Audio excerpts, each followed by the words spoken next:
ثم إلى أرواح أوليائه وشهداء والصالحين والأئمة الراشدين والعلماء العاملين ومشايخنا في الدين خصوصا إلى روح مؤلف هذا الكتاب الإمام السيد أحمد بن زيد الحراسي إلى يوسف محمود تبارك البتائي ثم إلى أرواح آبائنا وأمهاتنا وأجدادنا وجداتنا وقراباتنا وذوي الحقوق علينا أجمعين أن الله يغفر له ويرحمه ويعيد درجاتهم في الجنة ويعيد علينا من بركاتهم وأسرارهم وأعمالهم وعلومهم ونفحاتهم في الدين والدنيا والآخرة جميعا لكل خير دافعا لكل سر حاصلا لكل مقصود مانعا لكل البلاء وإلى حضرة النبي المصطفى محمد صلى الله عليه وسلم بسر الفاتحة.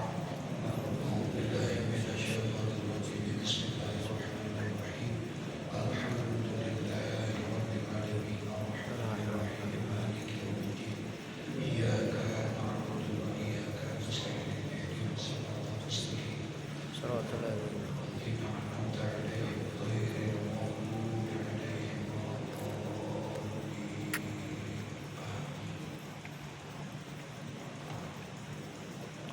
Hadirin kita Ba'dul Wasaili Isya'is Wasaili Masail halaman 19 garis ketiga kelima dari atas.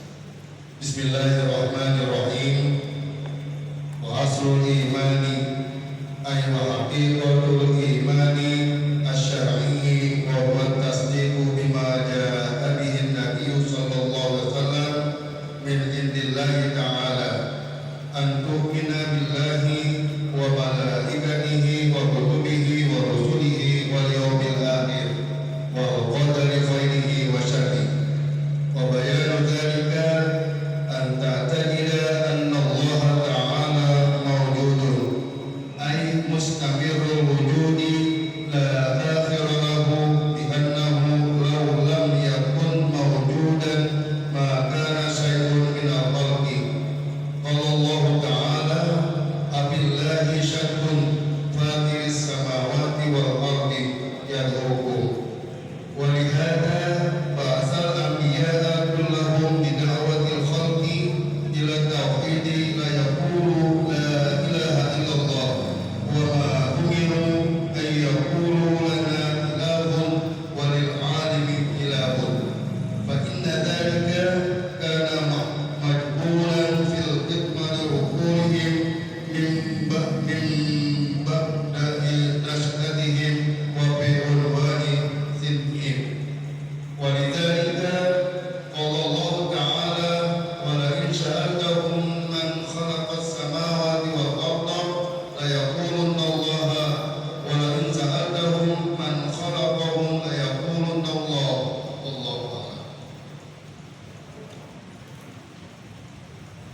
Bismillahirrahmanirrahim. Alhamdulillahi rabbil alamin.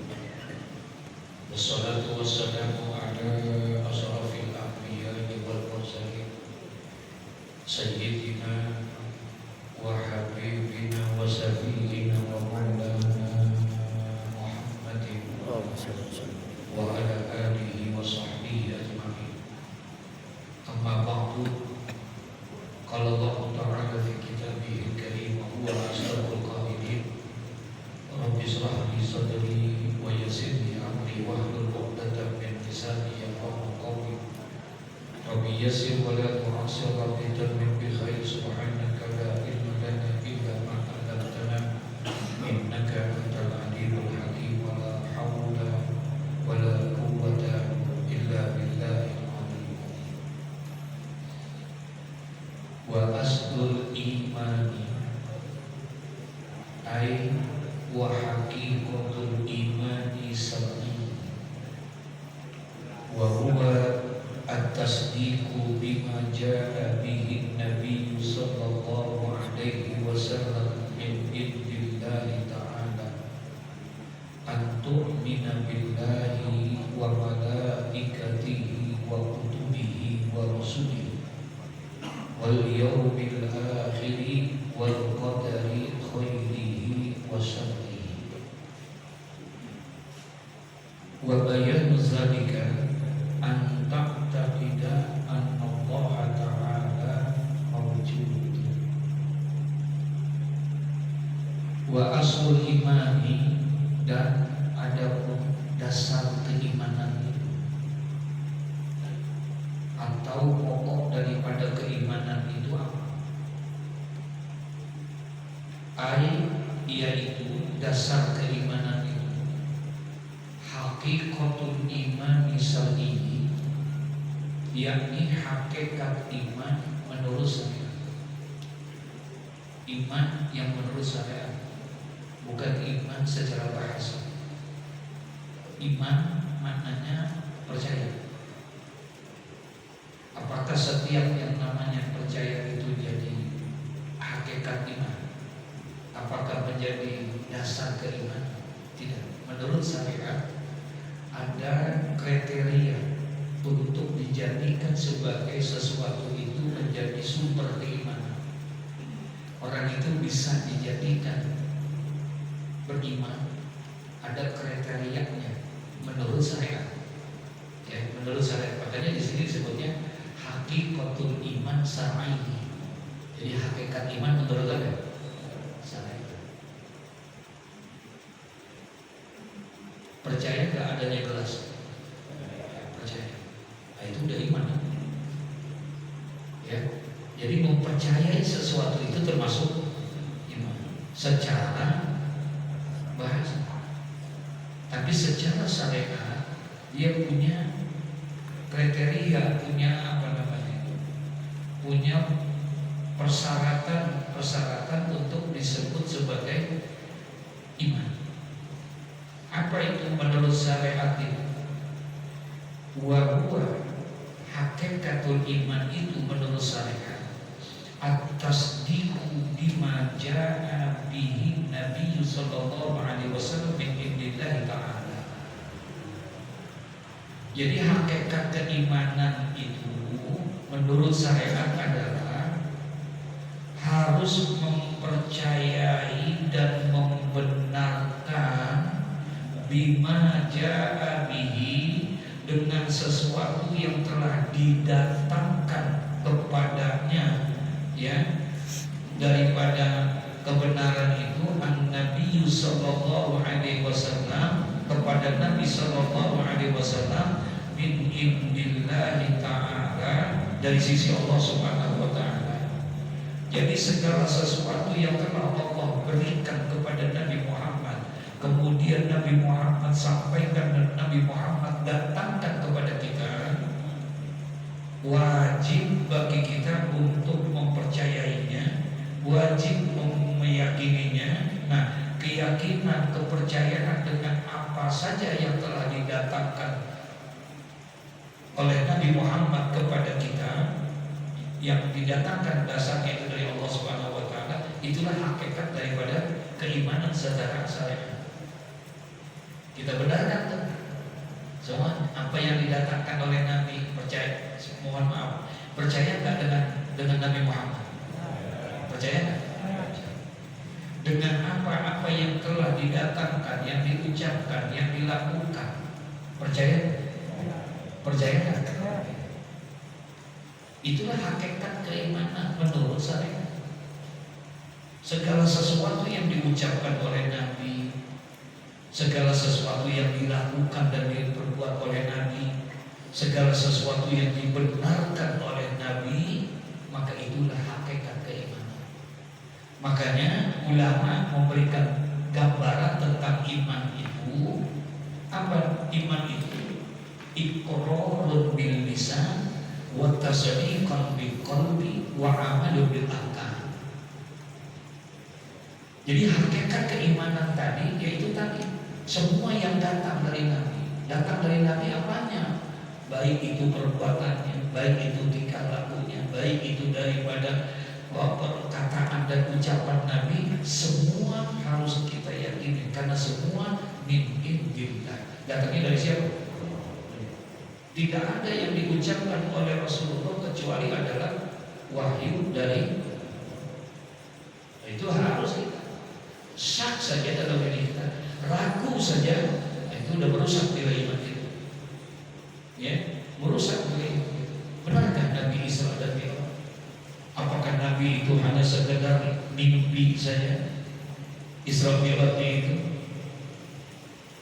Ataukah memang itu Isra Mi'raj hanya sekedar rohnya saja? Isra Mi'raj itu. Nah sekarang kita meyakini dan membenarkan tentang yang seperti itu. Sekarang ini kan timbul keraguan-keraguan tentang hal-hal yang seperti itu, dibuat sedemikian rupa sehingga timbullah istilah-istilah itu. Saat ini sekarang ada yang namanya istilah ingkar sunnah. Ada nggak? Aliran ingkar sunnah ada? Udah mulai banyak. Sekarang kita mengingkari sunnah dengan dasar apa?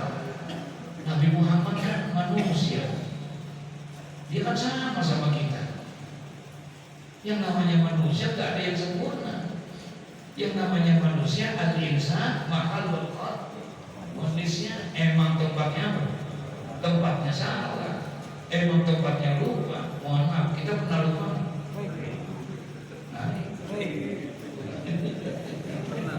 berarti normal. Ya, berarti emang karena manusia emang tempatnya apa? Timbullah itu pandangan-pandangan seperti itu untuk mencoba. Yang pertama sih untuk mencoba bagaimana orang menjauhi nilai-nilai keimanan itu. Apa yang pertama? Gerakan pertama, jauhkan umat ini dengan ulama. Itu target pertama. Yang pertama itu jauhkan daripada umat ini daripada ulama.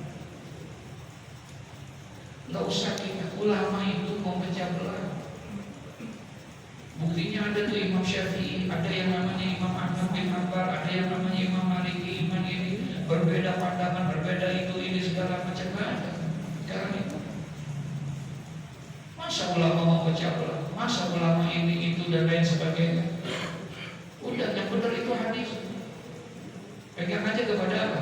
Hadis. Nah, itu pertama tuh. Sekarang nih ada gerakan yang mencoba menyampaikan dengan apa namanya, dengan istilah itu kembali kepada Quran dan Sunnah. Bagus kan? Nah, saya tanya bagus kan? Belum tentu. Kalau kita kembali kepada Quran dan Sunnah, jangan sekarang itu. Dulu lagi di zaman ada Nabi Muhammad. Sekarang bagaimana kita tahu sunnah? Sekarang bagaimana kita tahu tentang itu Al-Quran? Sementara kita tidak hidup di zaman Nabi Muhammad. Kok sekarang kita bisa tahu Islam? Emang dari siapa ya? Dari Nabi? Langsung dari Nabi? Kita tahu mana halal, mana haram? Emang dari siapa? Dari Nabi. Langsung tuh dari Nabi. Nah ini sekarang lagi coba, family lagi diangkat untuk mencoba menghilangkan. Bagaimana mungkin kita bisa masuk ke dalam pintu Al-Quran? Bagaimana masuk kita pintu As-Sunnah kalau kita tidak dipandu dengan siapa? Para ulama. Buat kita orang-orang yang awam tidak akan mungkin menafsirkan Al-Quran, tidak akan bisa menafsirkan hadis kalau tidak dipandu atau dituntut oleh para ulama. Mustahil kita, demi Allah mustahil. Tidak akan bisa gitu. Itu sih benar, kembali kepada taraktu fikum amrayni, aku tinggalkan kepadamu dua perkara. Apabila kamu pegang kedua perkara ini, maka kamu tidak akan sesat untuk selama-lamanya. Apa itu? Kitabullah wa sunnah. Itu betul, Nabi mengatakan seperti itu. Tapi untuk bisa mengenal itu isi Al-Quran, bisa mengenal itu yang namanya isi hadis baginda Nabi Muhammad SAW, dari mana kita bisa tahu? Dari mana itu? Kemarin ada perdebatan luar biasa di apa namanya? Mana dalilnya Al-Quran? hadis. Tabarukan kepada kuburan orang yang soleh, ada nggak di Quran? Ada nggak di sunnah? Hadis-hadis itu.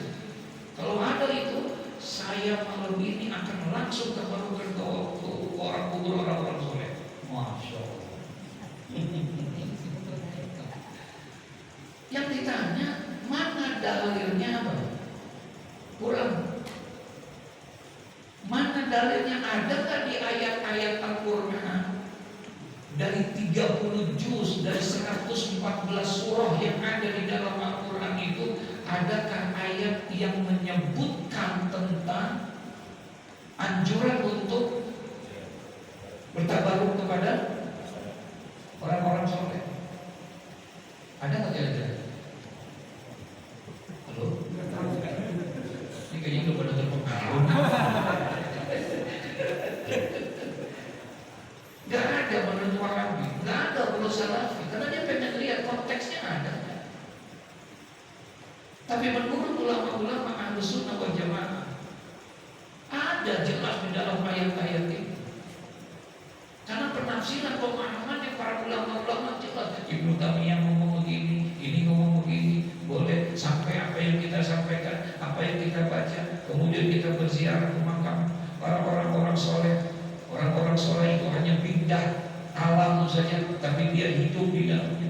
Dia melihat kita, dia mendengarkan kita, dan lain sebagainya. Banyak hadis-hadis yang mendatangkan betapa orang tua kita yang meninggal dunia, ayah kita, ibu kita, fi kulli lailatin, tiap malam dia datang ke rumah. Ada hadisnya? Suruh kita dianjurin untuk berziarah ke makam orang tua, berziarah kita. Ada menurut pandangan karena ditafsirkan oleh para ulama. Nah sekarang enggak. Dia hanya pengen maunya adanya, dalilnya adanya di Quran. Adakah hadisnya? Cari itu di kutub zikrah. Anjuran untuk selalu ini segala macam. Masya Allah. Rasulullah SAW bukan pagi, malam, tengah malam bukan datang ke Baqi untuk berziarah ke makam para sahabat-sahabat yang ada di situ.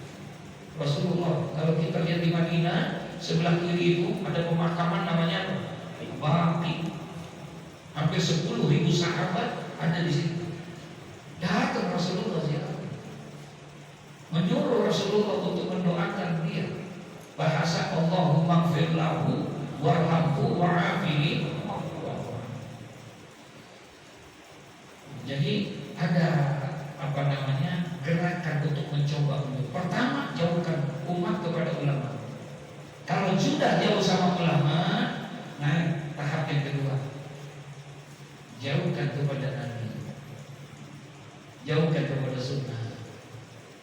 Sunnah itu bukan sesuatu yang bisa kita percaya. Jangan dijadikan dasar. Sunnah gak bisa.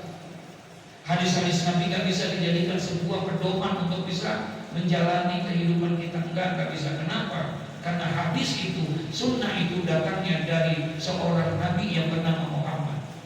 Muhammad huwal insan, dia adalah manusia, sama seperti kita.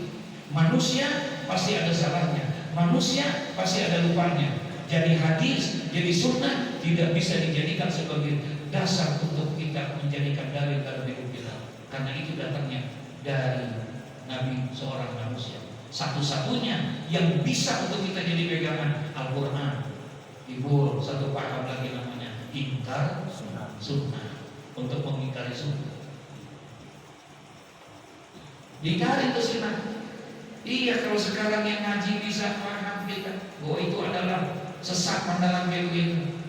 Anak-anak kita besok gimana? Betul nggak? Iya. Anak-anak kita bagaimana? Lihat aja generasi sekarang semua. Kalau dia komen gitu, ya Allah, kita pikir gini hari masih ngomongin Isra Mi'raj aja.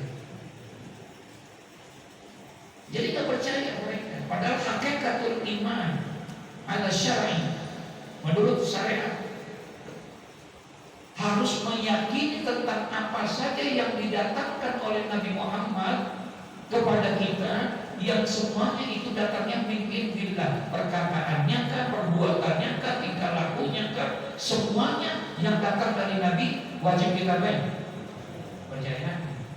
Tapi sekarang udah mulai gerakan di Bekasi itu, saya dapat laporan itu udah mulai banyak gerakan inkar sunnah, ya, mengingkari sunnah. Jadi hanya apa? Al-Quran, hanya Al-Quran.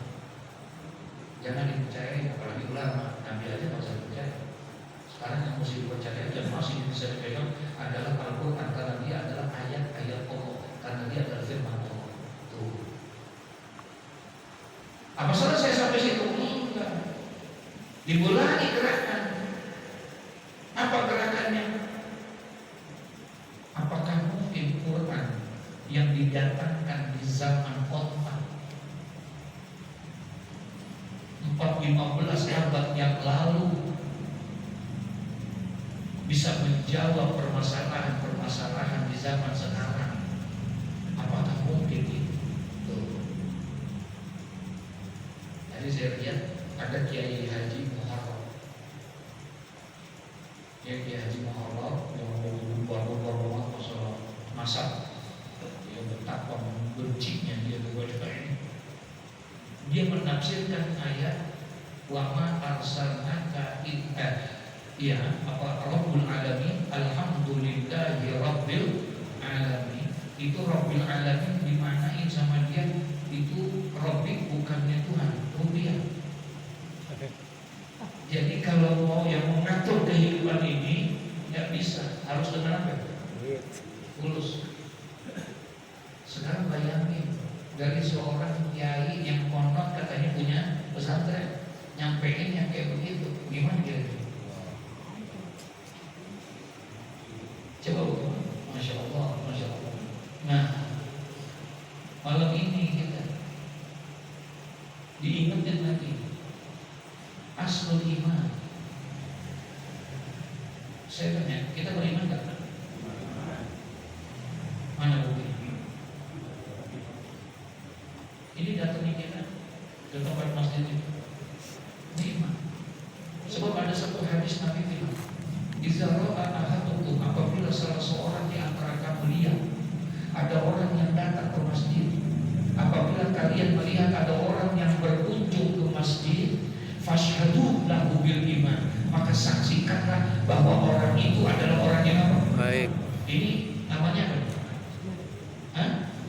Berarti orang yang datang ke masjid beriman. Menurut hadis Nabi, berarti kita beriman. Kalau bicara iman, insya Allah kita beriman. Sebab pertanyaannya, bagaimana kualitas keimanan kita? Ya, iman sih ada, tapi kualitas keimanan kita ini, kita ini manusia, bukan malaikat. Kalau malaikat imannya, kata Hujjatul Islam Abu Hamid Al-Ghazali, la yazidu wa la yanqus. Imannya malaikat, enggak nambah, enggak kurang, stabil. Kalau imannya siapa? Malaikat. Kita juga bukan nabi, kita juga bukan rasul. Karena nilai kualitas keimanan para rasul adalah yazidu wa la yanqus. Imannya rasul, imannya nabi selalu naik, selalu nambah, nggak pernah kurang. Apapun situasinya, apapun keadaannya, nambah, nggak pernah kurang. Kita bukan malaikat, kita bukan nabi, kita manusia. Yang kualitas keimanannya itu, kata Imam Ghazali, yazidu wa yanqus. Kadang-kadang nambah, halo, kadang-kadang ini lagi nambah, lagi kurang.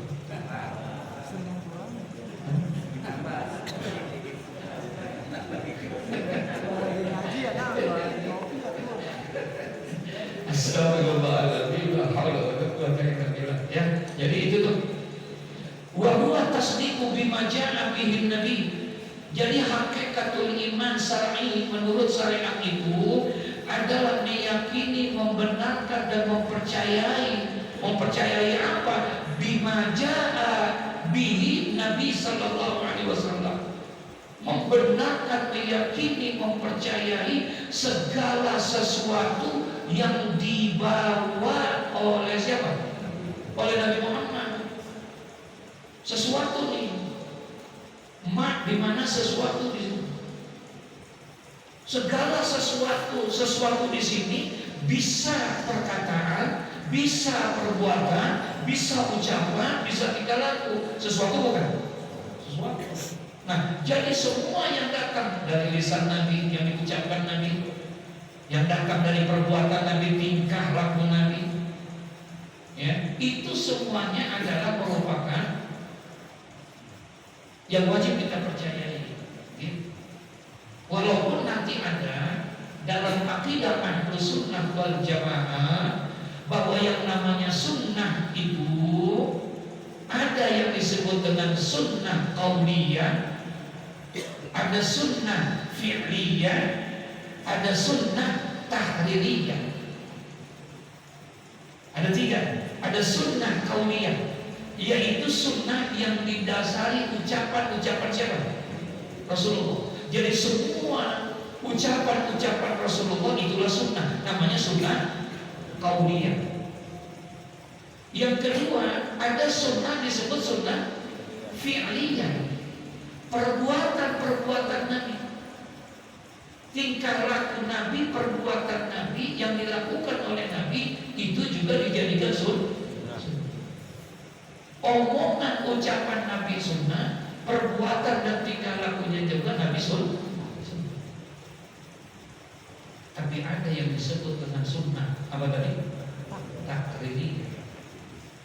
Tidak diucapkan oleh Nabi, nggak dilakukan oleh Nabi, tapi dijadikan apa? Sunnah. Nabi nggak ucapin, Nabi juga nggak melakukan, tapi dijadikan sunnah. Mana? Banyak. Contoh misalnya ada sholat sunat tuhur atau sholat sunat syukur wudu. Ada nggak? Nabi nggak bersintakin, dan Nabi juga nggak menyampaikan. Yang kerjain siapa? Yang kerjain sahabat Bilal bin Rabah.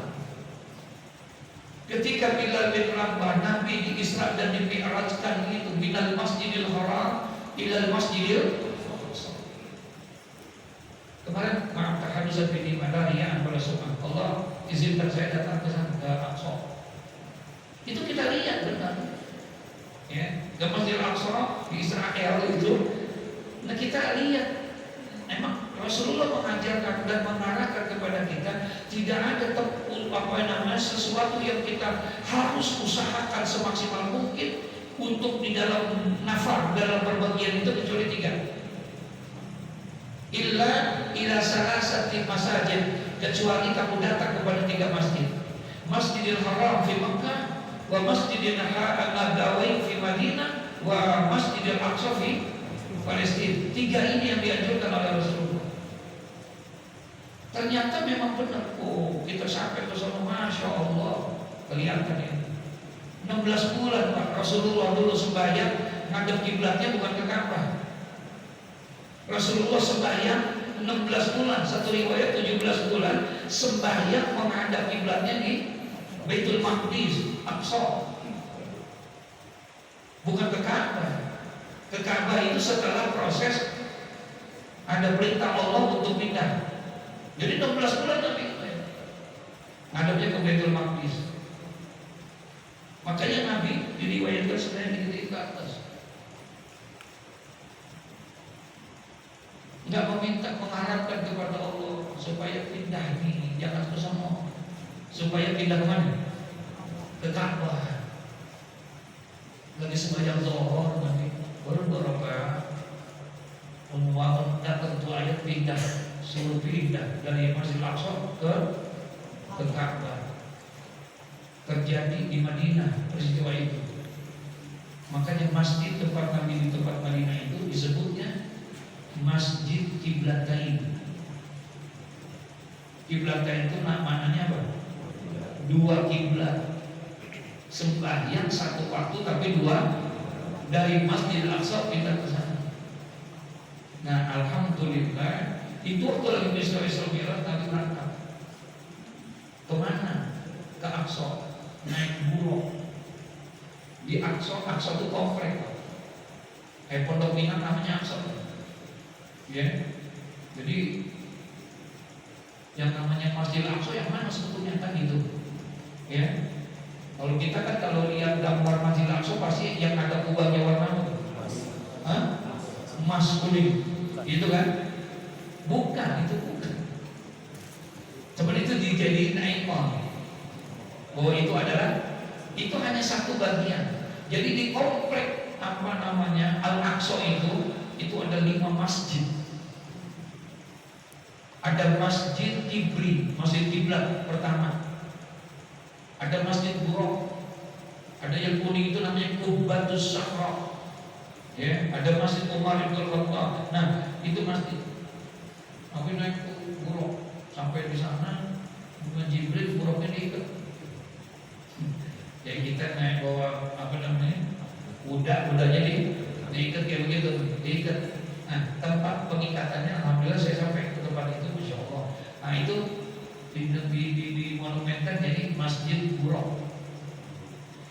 Dari situ Nabi pergi sembahyang, ada 120 para nabi, para rasul ikut berjamaah. Yang menjadi imam siapa? Nabi Muhammad SAW di masjid di tempat kiblat pertama itu. Habis sembahyang di situ. Makmumnya Al-Anbiya, para nabi. Ya, bayangkan. Nah, itu yang disebut Masjid Kibli. Masjid Kibli itu jadi kiblat. Ya, jadi kiblat pertama. Nah, di situ sembahyang. Nah, alhamdulillah kita bisa sembahyang di tempat itu. Ya. Kemudian dari situ baru Nabi berangkat. Pengen kemudian ambil Buraq sama Jibril, Nabi berangkat pengen Mi'raj. Kalau saya semuanya Isra doang, Nabi harus kemarin. Ya. Sampai di situ Mi'raj, Nabi injek sebuah batu. Batu, di atas batu Nabi pengen diangkat. Naik. Ini batu ngikut. Batu ngikut Nabi naik ke atas. Jibril lihat, diomelin sama Jibril. Turun, suruh turun. Turunlah batu itu. Dia mau turun, bumi nolak. Naik kagak boleh, turun kagak diterima. Ngegantung Pak ke batu. Sampai sekarang batunya menggantung. Nah, supaya tidak timbul kemusyrikan, dikasih dinding tuh, pinggir-pinggirnya. Dindingnya beda tuh. Apa namanya? Listnya tuh, sambungannya tuh kelihatan. Ya, kelihatan. Wah, kalau itu kata, kalau menggantung begini aja, kira-kira bagaimana? Bisa nyembah batu. Iya, kita lihat begitu ya, Masya Allah. Iya, biasa. Ya, jadi ya harus kita percayai ya. Termasuk rusak iman kita. Berarti kita tidak beriman, karena hakikat iman itu harus mempercayai at-tasdiqu ya bima ja'a bihi Nabi sallallahu alaihi wasallam min indillahi ta'ala, termasuk wa antu'mina billah, percaya kepada wa malaikatihi, dan juga malaikat. Percaya sama malaikat, benar. Rusak iman kita kalau kita nggak percaya apa adanya malaikat. Rusak iman kita kalau kita nggak percaya tentang adanya malaikat. Tapi tidak rusak iman kita kalau kita tidak tahu berapa jumlah malaikat. Ada orang tanya, ente percaya sama malaikat? Percaya. Ente tahu berapa jumlah malaikat yang Allah ciptain? Nggak tahu aja. Ente kenal semuanya, nama-namanya enggak. Nggak rusak iman kita. Tapi kalau ente percaya sama malaikat, gini aja tuh percaya sama malaikat. Kagak ada malaikat-malaikat. Mana malaikat? Nggak ada. Rusak iman kita. Karena salah satu rukun iman percaya kepada malaikat. Kalau jumlahnya sih kita nggak ada yang tahu. Dalam kitab Tajridus Sharih dijelaskan ada satu hadis 700 malaikat berkumpul di atas satu majlis yang seperti ini, berkumpul 700 malaikat, kemudian mereka berdoa kepada Allah agar orang yang duduk di majlis itu diampuni dosanya oleh Allah Subhanahu wa taala. 700 malaikat. Ini kira-kira di Pondok Pinang pengayat kita doang atau gimana? Berapa banyak majlis-majlis, berapa banyak berarti malaikat? Ya, Masya Allah. Wa kutubihi, dan juga percaya tentang adanya kitab Allah. Ada berapa kitab yang Allah turunnya? Ada berapa? Yang kita tahu 4. 4 di sini nih, di dalam kitab ini dijelasin. Ternyata Allah turunkan kitab itu kepada para nabi-nabi itu bukan 4, jumlahnya 114 kitab. Ada 114 kitab. 50 kitab Allah berikan kepada Nabi Allah Sis alaihissalam, putra Nabi Adam alaihissalam. 50 kitab. 30 kitab Allah turunkan kepada Nabi Allah Idris. 20 kitab Allah turunkan kepada Nabi Ibrahim. 50, 30, 20. Berapa? 100 kitab. 10 kitab berupa mushaf, lembaran-lembaran yang Allah turunkan kepada Nabi Musa alaihissalam. 110, baru ditambah lagi 4, Zabur, Taurat, Injil, Quran. Jadi berapa semua? 114 kitab. Wajib kita percaya, wajib kita percaya, wajib kita mengimaninya, tapi tidak wajib kita mengamalkannya kecuali adalah Al-Quran. Kalau percayanya wajib. Ya, kalau percayanya wajib. Tapi untuk mengamalkannya enggak boleh. Sayyid Ahmad Al-Hashimi tulis satu hadis, andai kata, percaya enggak Nabi Musa itu nabi? Musa itu nabi, percaya? Nabi Musa itu rasul, percaya? Nabi Musa itu karimullah, percaya? Masih ada nggak? Udah meninggal. Sekarang meninggalnya udah berapa tahun? Sekarang nih kata Nabi Muhammad di dalam kitab itu, dalam kitab Muhtarul Ahadits An-Nabawiyah, apabila Nabi Musa datang sekarang, ini Nabi yang ngomong nih, apabila Nabi Musa datang saat ini, kemudian dia menyampaikan dakwah dan ajaran-ajarannya dia, gitu. Kemudian kita ikut kepada dia, maka kita termasuk sesat. Padahal itu asli dari siapa? Nabi Musa, Nabi bukan? Rasulullah bukan? Sekarang dia bawa ajarannya, benar nggak? Ajarannya benar nggak? Benar. Sekarang turun nih, dia nyampaikan lagi, ngajarin kepada kita untuk itu. Kita tidak boleh mengikut kepada dia, kata Nabi Muhammad. Tidak boleh kita mengikut. Kenapa? Karena ajaran yang Nabi Musa benar, tapi hanya berlaku buat Nabi Musa dan umatnya dan di masa Nabi Musa. Tidak berlaku untuk umat Nabi Muhammad. Sudah disempurnakan. Saya kemarin ziarah kepada Nabi Daud dan juga Nabi Sulaiman. Kalau kita ngikutin ajaran dia, Nabi Sulaiman bikinnya 99.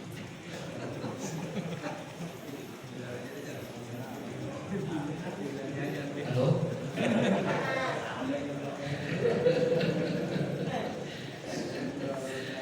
Astagfirullahaladzim. Jadi nggak bisa untuk mengikutinya itu, ya. Makanya sahabat tanya, ya Rasulullah, kita wajib percaya sama Injil. Iya, kata Nabi. Terus bagaimana sikap kita sama Injil? Apa kata Nabi? La tusaddiquhu jami'an wa la tukazzibuhu jami'an. Jangan kamu benarkan semuanya dan jangan kamu salahkan semuanya. Kitab Injil tuh kan Allah turunkan kitab Injil kepada siapa? Nabi Isa. Wajib nggak kita percaya? wajib percaya. Sahabat tanya, bagaimana sikap kita sama Injil? Nabi bilang, la tusaddiquhu jami'an wa la tukadzibuhu jami'an. Jangan kamu benarkan semuanya, wa la tukadzibuhu jami'an, dan jangan kamu dustakan semuanya. Benerin semua, jangan. Salahin semua, kenapa? Jangan kau benarkan semua. Kenapa? Karena situ sudah masuk dari intervensi tangan-tangan manusia. Beda Pak, Injil yang ada di Bani Israel sama Injil yang ada di Ciputan. Ini bahasanya aja beda. Bahasanya beda.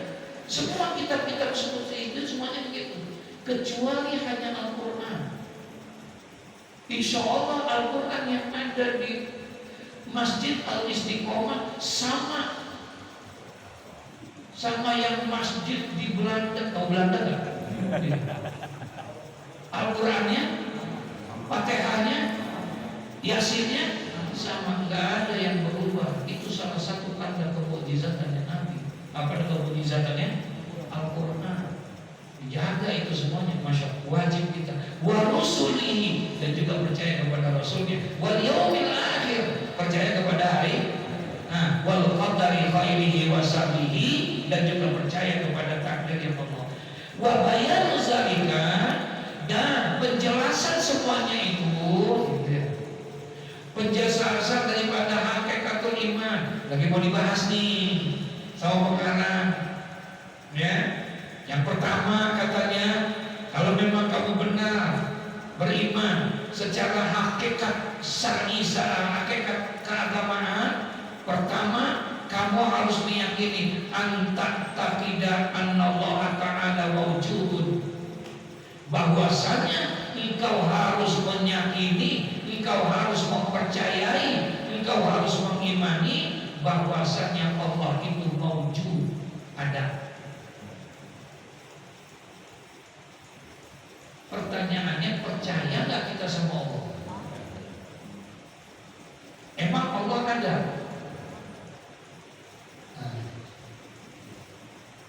Harus ditanamkan sama diri kita ini. Belum termasuk kita orang yang beriman kalau kita masih meragukan tentang keberadaan siapa? Allah. Nggak percaya tentang adanya Allah. Mana? Gelas ini ada, iya percaya saya, demi Tuhan saya percaya gelas ini ada. Kenapa? Emang ada di kelihatan itu. Berarti gelas itu ada, gelasnya. Nah sekarang yang menciptakan gelasnya, kita tahu nggak? Nah jadi sekarang ini gitu, ada orang kemarin menanyakan tentang keberadaan Allah, ya, keberadaan Allah. Saya lihat di banyak cerita itu, apa benar Allah ada? Yang kedua, apa benar tuh Allah itu ada? Kata dia, jawabannya sebenarnya digambar itu. Ya, digambar kenapa?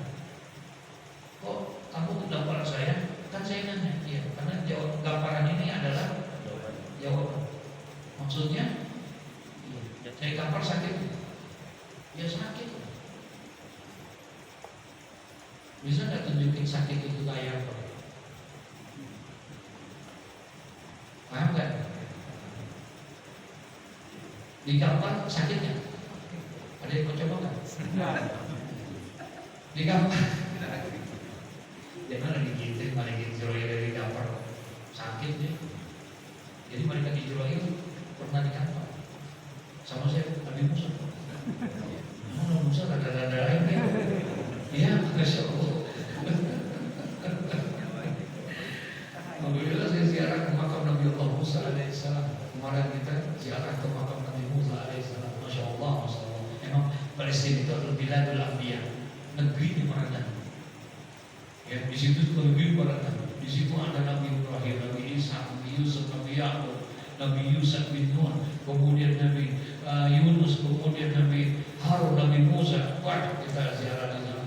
Masuk para ulama-ulama yang kita ziarahin itu, subhanallah.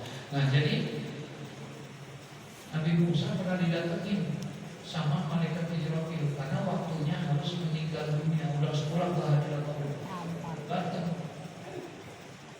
Kata Nabi Musa, untuk apa kamu datang? Udah sampai ente.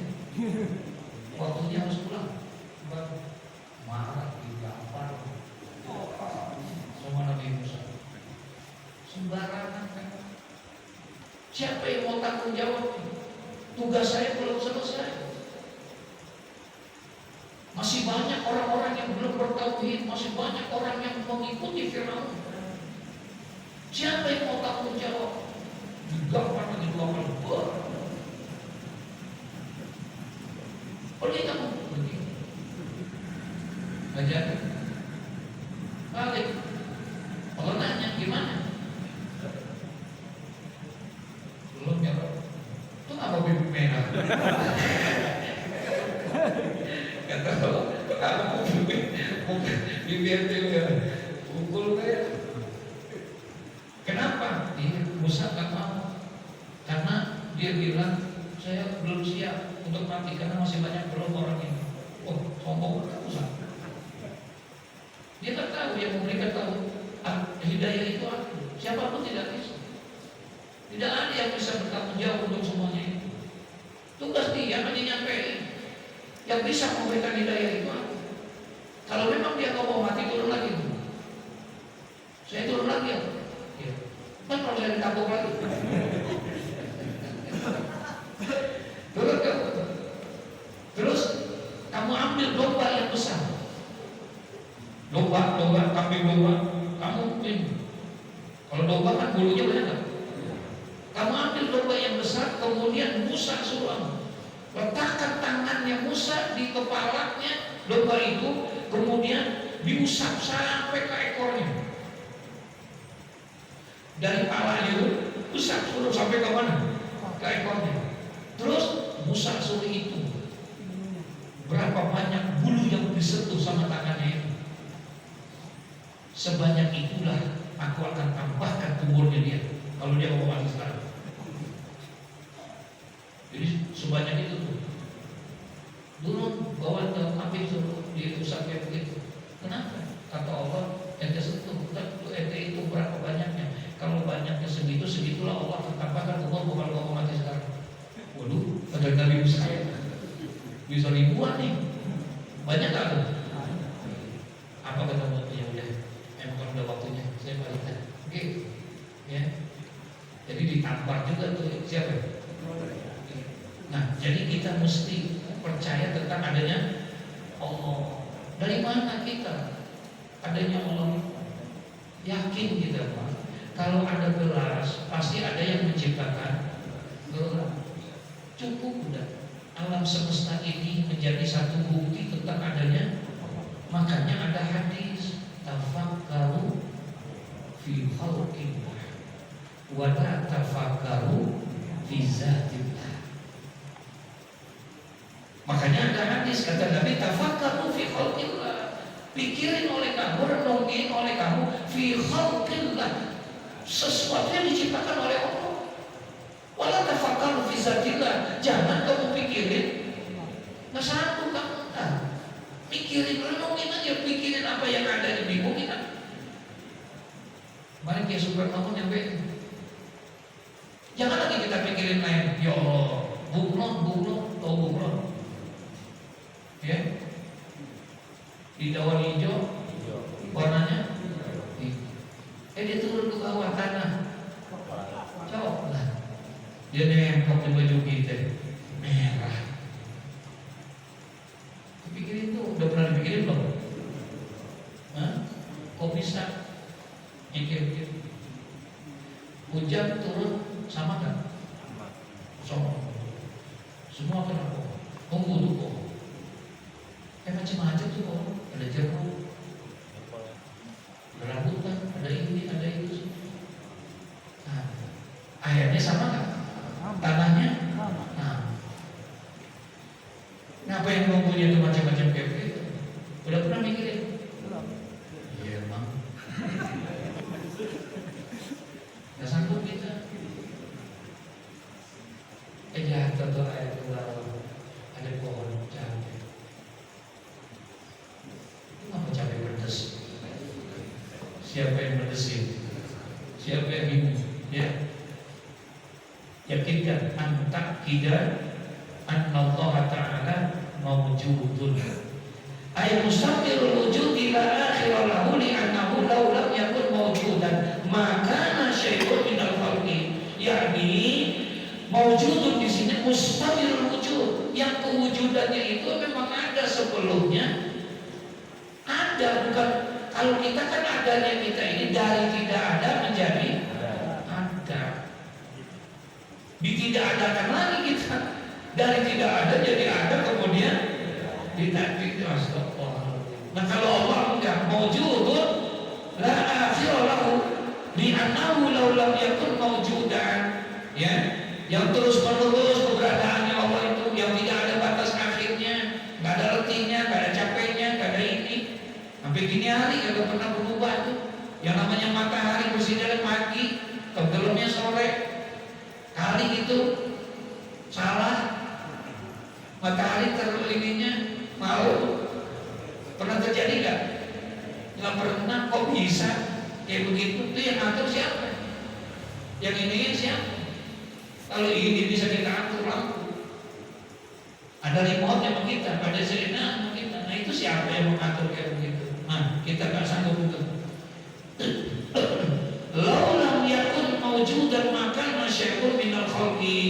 Jadi jika Allah tidak ada, maka tidak akan ada sesuatu pun dari makhluk ini. Nggak ada. Siapa nanti yang menciptakan itu? Siapa yang menggerak-gerakkan itu semua dan lain sebagainya? Kalau Allah Ta'ala, kemudian Allah tanya, apa kata Allah? Afillahi syaqqul fatiris samawati wal ardh yad'ukum, ya.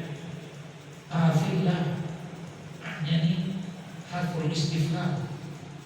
Hal fillahi syaqqul, apakah ada keraguan-keraguan lagi terhadap Allah, ya, yang telah fatiris samawati wal ardh, yang telah menciptakan, pencipta langit dan bumi, yang dia telah menyerukan kepada kamu semua.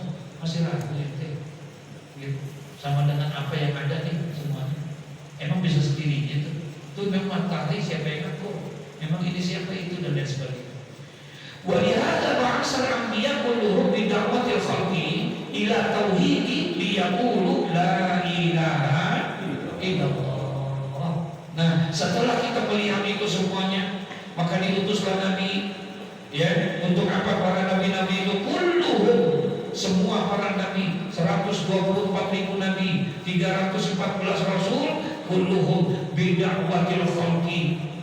Dia diserukan untuk menyampaikan kepada makhluk-makhluk ila tauhid, supaya bertauhid, ya, liyaqulu, dengan akhirnya mengucapkan mereka kalimat apa? La ilaha illallah. Makanya kalimat yang paling untuk memperkuat iman itu adalah apa? La ilaha illallah. Jaddidu imanakum, perbaharuilah iman kamu, perkokoh dan perkuatkanlah iman kamu setiap harinya. Iman kita kokoh ini, iman kita kuatin, ces terus, jangan sampai lobet, jangan sampai habis tuh batunya mati. Harus apa? Kamu ces. Sahabat tanya, ketika Nabi bilang jadidu imanakum, ceslah iman kamu, perbaharuilah iman kamu setiap harinya. Sahabat nanya, kaifa nujaddidu imanana ya Rasulullah? Bagaimana caranya kami harus mengeces iman kami setiap harinya? Bagaimana supaya iman kami ini kuat setiap harinya? Apa kata Nabi? Aksiru biqauli la ilaha illallah. Perbanyaklah oleh kamu dengan kalimat apa? La ilaha illallah. Itu ketika kita ucapin la ilaha illallah, maka di saat itulah kita sedang ngapain? Ngeces iman kita. La ilaha illallah, la ilaha illallah. Perbanyak tuh setiap hari. Ya, kita kan kalau la ilaha illallah lagi diundang tahlil buah. Iya. 100 juga itu capek banget rupanya. Ya Allah. Itu kalau lagi la ilaha illallah pada ngantuk.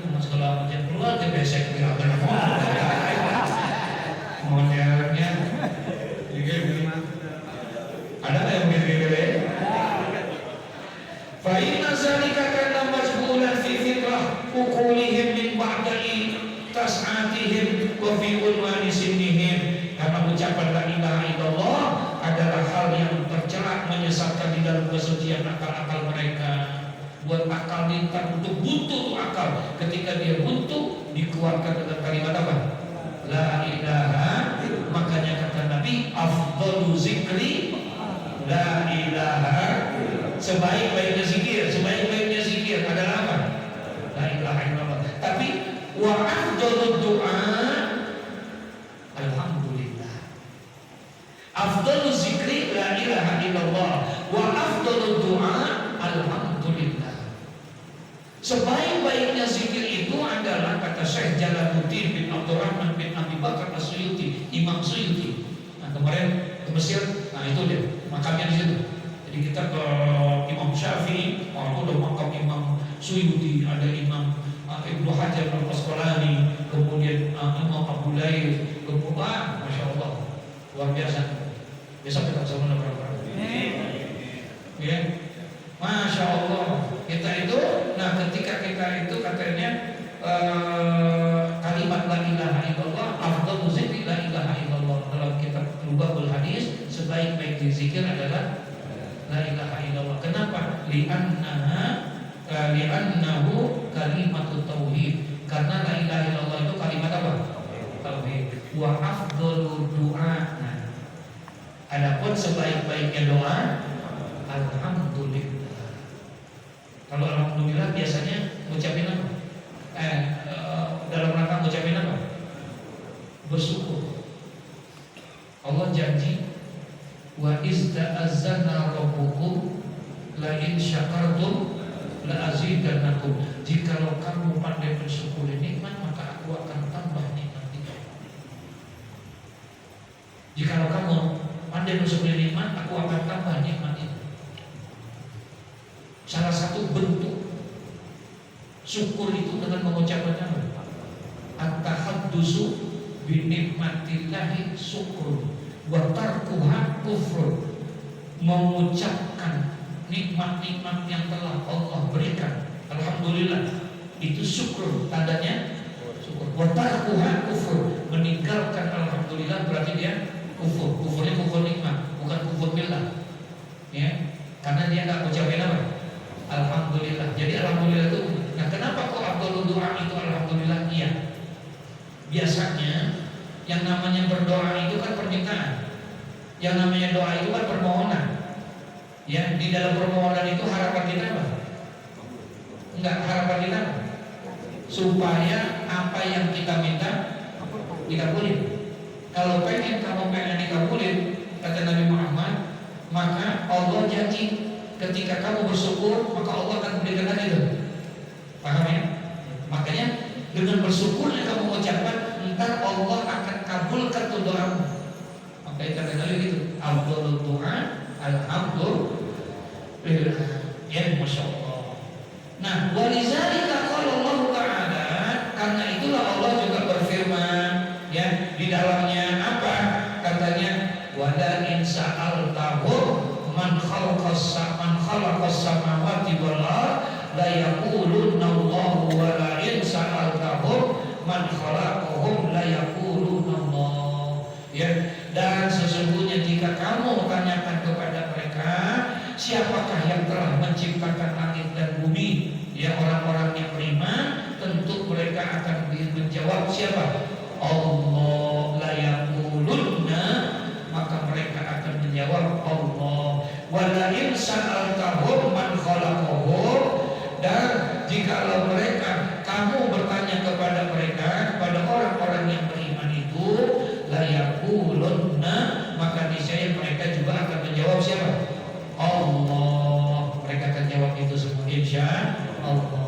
Ya, wa annahu ta'ala wahidun la syarikalah. Nah, ini lagi mau dijelasin katanya daripada hakikat iman secara syariat akan dijelaskan. Yang pertama, harus meyakini bahwa yang namanya anta taqidal Allah Ta'ala mawjudun, bahwasanya engkau harus mengintiqadkan, harus meyakini, mempercayai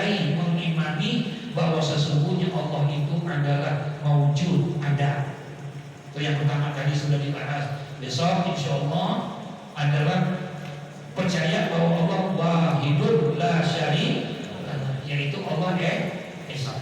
Di mana keesaannya? Insyaallah. Ya. Katanya di malam penutupan. Tahun depan insyaallah. Ya, insyaallah mudah-mudahan Allah jadi mewujudkan. Al-Fatihah. Bismillahirrahmanirrahim.